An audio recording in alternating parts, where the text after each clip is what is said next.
planetary. Suppose you are God.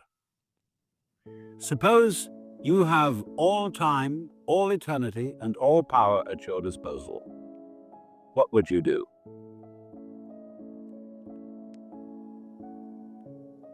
I believe you would say to yourself after a while, man, get lost.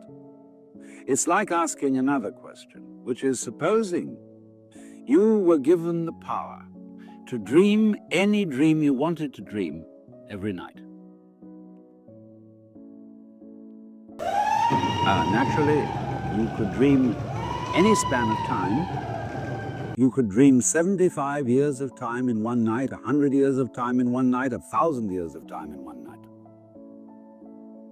And it could be anything you wanted. You make up your mind before you went to sleep, tonight I'm going to dream of so-and-so. Well, naturally, you would start out by fulfilling all your wishes. You would have all the pleasures you could imagine, the most marvelous meals, the most entrancing love affairs, the most romantic journeys. You could listen to music such as no mortal has heard and see landscapes beyond our wildest dreams. And for several nights, maybe for a whole month of nights, you would go on that way, having a wonderful time. But then after a while, you'd begin to think, well, I've seen quite a bit. Let's spice it up. Let's have a little adventure. And therefore, you would dream of yourself being threatened by all sorts of dangers. You would rescue princesses from dragons. You would perhaps engage in notable battles.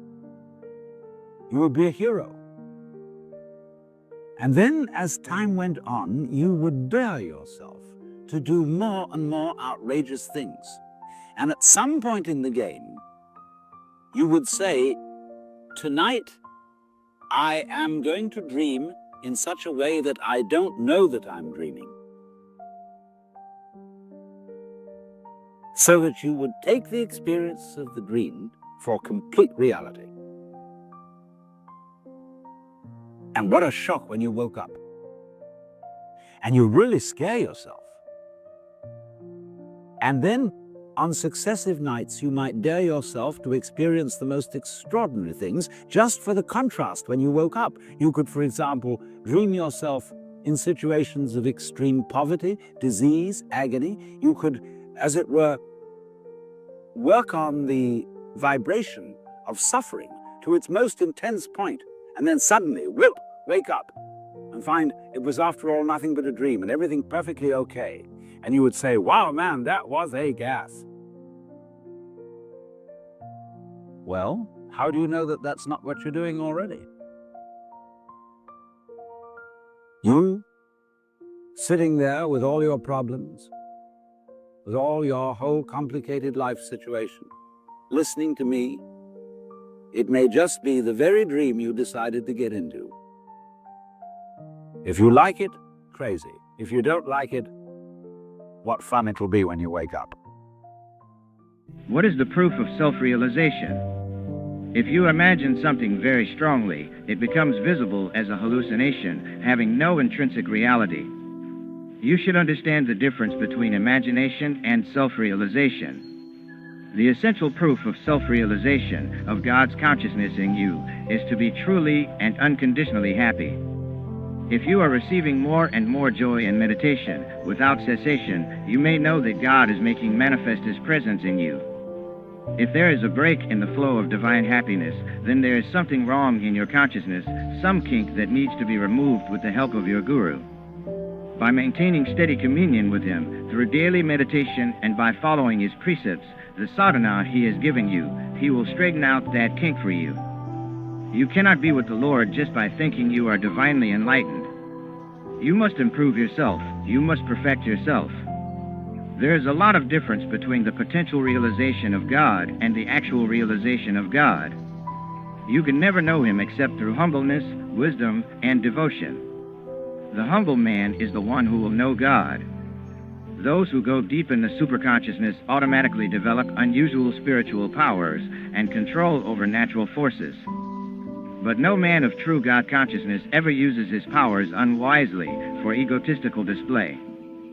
Sages realize that the Lord is the sole doer and humbly return to him the extraordinary gifts he has bestowed on them. Is not everything in the universe a miracle?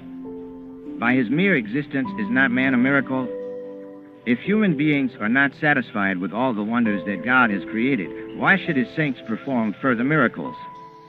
They never do, unless, for some special reason, often an unfathomable one, the Lord so commands them. Beyond the kaleidoscope of subconsciousness, I will illustrate how the superconsciousness differs from the subconsciousness. The superconscious is that state in which you can consciously, during wakefulness or sleep, produce any sensation in your body at will, without any external stimulus. That is the proof. In the subconscious dreamland, you can drink a glass of hot milk, but this experience comes to you unbidden. In the superconscious state, you can create that or any other experience consciously and at will. Unless you are able to do this, do not delude yourself that you have reached superconsciousness. Millions of devotees never get beyond the kaleidoscope of the subconscious mind, which manifests its wonders mostly during sleep. But in the superconscious state, you can see or know anything that you wish to, not by imagination, but in reality. I can sit in this chair and transfer my mind to India and see exactly what is going on in my old home there. The advancing devotee progresses through 3 stages of spiritual awareness, the sacred trinity. First, he experiences superconsciousness, oneness with the creative power in creation, Aum, God the Holy Ghost. Next comes Christ consciousness, merging in the infinite intelligence within creation, Tet, God the Son. Finally, he attains the highest cosmic consciousness, the truth beyond creation, the ineffable absolute, Set, God the Father. Sometimes a devotee dwells in the subconsciousness, sometimes he is lifted to superconsciousness and to Christ consciousness, and a few great souls are able to go beyond Christ consciousness into cosmic consciousness, the realm of causeless spirit. In the Christ conscious state, you don't have to visualize things first in order to experience them. You don't have to picture India, you are there, you are aware of all creation. That experience is an endless expansion of consciousness. You are in the blade of grass and on the mountaintop, and you can feel every cell of your body and every atom of space. But cosmic consciousness is beyond even that.